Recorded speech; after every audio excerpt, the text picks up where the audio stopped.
Assalamualaikum warahmatullahi wabarakatuh. Di sini dengan saya Wiwi Anawati. Saya akan memuragakan KIE Cashflow Remaja atau pra konsepsi atau masa perimenopause.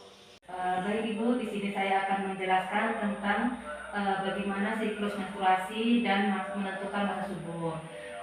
Kalau untuk siklus menstruasi itu dibilang masih normal, siklusnya 28 sampai 35 hari itu masih dibilang normal. Kalau selain itu berarti abnormal. Ibu bisa memeriksakannya di tenaga kesehatan, ke bidan atau ke dokter.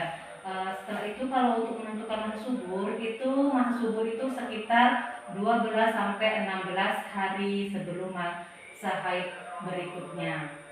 Kalau untuk metode kontrasepsi itu ada pil, ada suntik KB, ada spiral, ada IUD dan lain-lain. Itu semuanya tergantung, dia ada semua KB itu ada keuntungan dan kerugiannya. Dan setelah masa subur itu dia ada faktor-faktor yang mempengaruhi masa kesuburannya.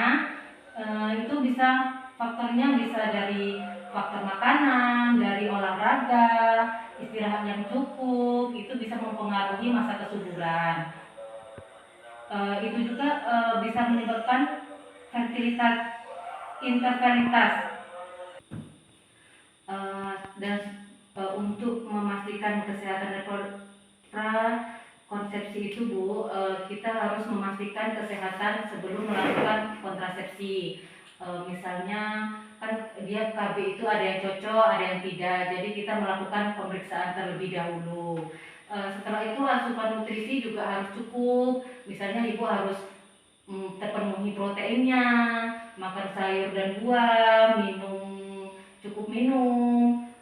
Setelah itu misalnya untuk menundaan kehamilan jika diperlukan, misalnya ibu udah banyak anak, misalnya jarak anaknya itu masih dekat, jadi perlu penundaan kehamilan, bisa dengan ber-KB.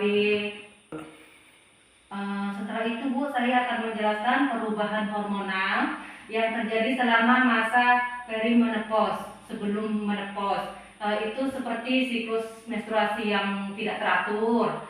Setelah itu gangguan tidur, hot flashes, perubahan mood, misalnya moodnya itu naik turun, misalnya kadang mood, kadang tidak, seperti itu.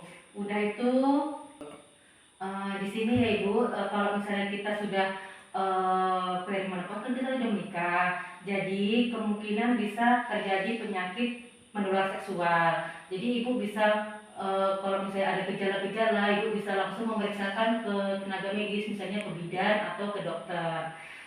Penanggulangan penyakit kronis yang mungkin mempengaruhi kehamilan. Jadi kalau misalnya penyakit kronis itu bisa mempengaruhi, misalnya ibu sedang hamil, bisa mempengaruhi kehamilannya. Contohnya kayak macam diabetes mellitus itu, atau bisa disebut dengan penyakit gula, itu bisa mempengaruhi kehamilannya. Setelah itu persiapan fisik dan emosional itu juga harus pas. Kalau misalnya lagi hamil, itu fisiknya juga harus kuat, harus sehat, makanya harus mengkonsumsi makanan yang seimbang, nutrisi yang seimbang. Misalnya kayak macam yang memenuhi proteinnya, begitu banyak makan sayur dan buah, begitu minum yang air putih yang cukup. Terus itu sih kalau untuk masa-masa remaja sampai ke perimenopause, atau dibilang sebelum menopause. Itu kalau misalnya menopause itu tidak terjadi menstruasi lagi. Bagaimana Ibu? Apa sudah mengerti apa yang saya sampaikan? Sangat mengerti Bu. Terima kasih. Kalau begitu, jika nanti ada keluhan, Ibu bisa kembali ke sini lagi, atau menanyakan atau mengkonsultasi kepada tenaga medis. Terima kasih ya Ibu.